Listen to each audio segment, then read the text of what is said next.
That night, everything changed. I saw something I never thought possible. The man in the cornfield, I didn't see his face, but I saw his eyes, cold, unfeeling. I'll never forget them. It was late October, and I'd just helped my uncle with the harvest on his old farmhouse in rural Indiana. The fields were thick, so dense you couldn't see more than a few feet in any direction once you stepped into them. I decided to stay the night, rather than risk the hour-long drive home.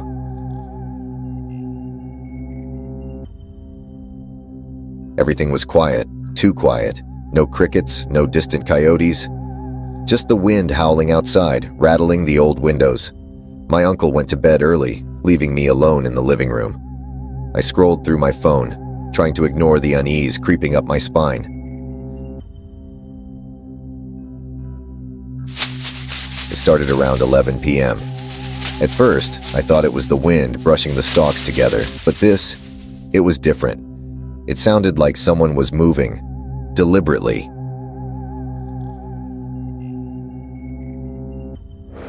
I stood up, my heart pounding, and pressed my face against the cold glass, trying to see through the darkness. But there was nothing there, just the sway of the corn. I told myself it was probably just a deer, but then I heard it again, louder, closer.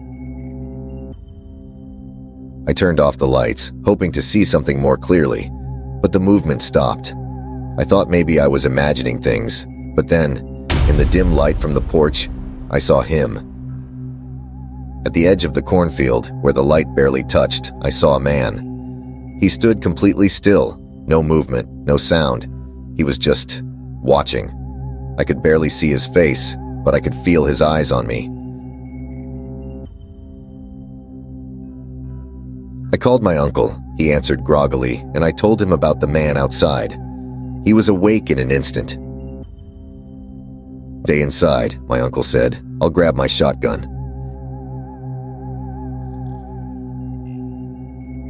My uncle stepped onto the porch with his gun, shining the flashlight through the cornfield. The man was gone. Not a trace, no footprints, no sounds.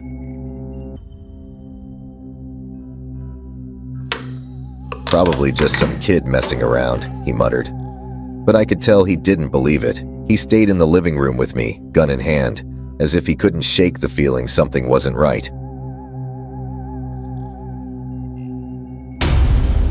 We were starting to relax when we heard it again. The rustling, this time near the barn in the backyard. My uncle shot me a look, and without saying a word, he motioned for me to stay put. He slipped out the back door. I waited, my heart pounding, straining to hear anything. Minutes passed, then a shout, "Hey, what are you doing here?" I rushed to the door just as my uncle slammed it shut behind him. He was pale, breathing hard. "There was someone out there," he said, locking the door behind him. When I got close, they ran into the cornfield. I couldn't get a good look at them. We called the sheriff, but when they arrived and searched the field, they found nothing.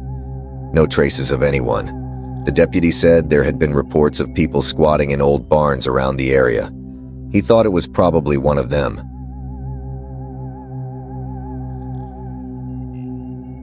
That made sense, but something didn't sit right with me.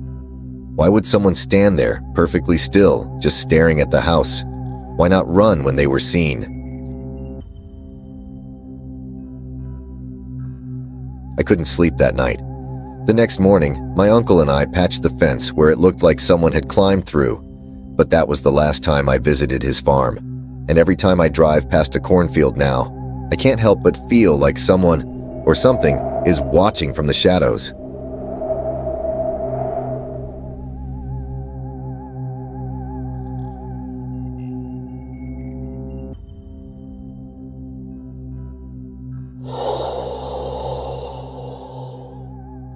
Now, the question is, who's watching you?